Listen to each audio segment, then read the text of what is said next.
Dead Matter is a true sandbox survival horror game.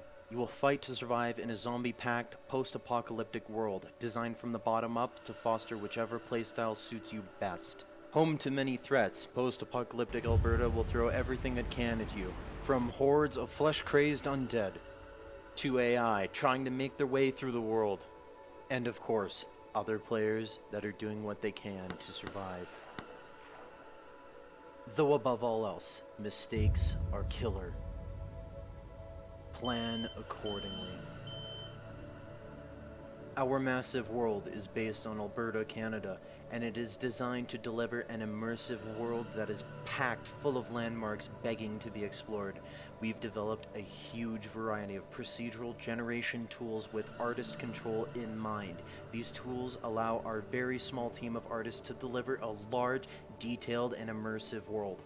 All of the tools we are currently showing will be available to the modding community. In addition to procedural generation tools that we created, we also created a metagame system that helps us keep our massive 400 kilometers squared world fresh and interesting. The metagame manages the loot economy, the electricity and water flowing through the map, trees that have been chopped down, potential sources of contamination for resources, as well as the weather, including a season cycle.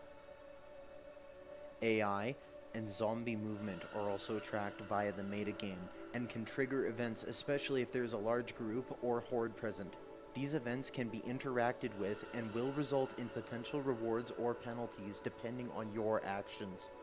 Our largest design goal is replayability. Experienced players, especially those that enjoy the PvE and cooperative elements of our game, will find every session to be different from the last.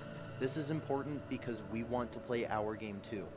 There is also a variety of buildings that you can choose to reclaim in order to aid your long-term survival. This quiet, unassuming suburban home is our first example of a building that you can reclaim. That, yes, you can move furniture around, you can place lights, lanterns, generators, anything, even barricade your own windows the way that you want. It is your house.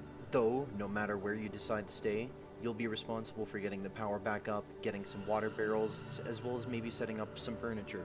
Another option to choose from is a loot-filled industrial warehouse. This is for players that like to customize their gear as well as build things. If you're more of a fan of driving things, then the gas station and auto repair shop is more for you.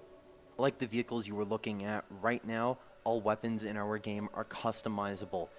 Currently, we have over 50 unique melee weapons and counting in our game. This does not include any reskins or lazy edits of existing models. Every weapon will also be modifiable. The baseball bat and the machete are the best examples of where we would like to take this concept.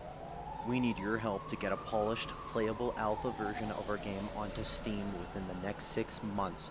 We will need to be able to hire essential personnel to work full-time until we hit our planned release date, and with your help, we can make it happen. Please check out our backer rewards, as we have plenty of options available, such as a park bench, a road, or even an entire town being named after you for your contribution. All backers will also receive a mention in the game credits. We take your support and voice seriously, so drop any suggestions, ideas, or thoughts you might have on our forums or social media, where we plan to communicate development progress, including vlogs, screenshots, and community QA sessions. Help us help you answer the age-old question of what would I do in a zombie apocalypse?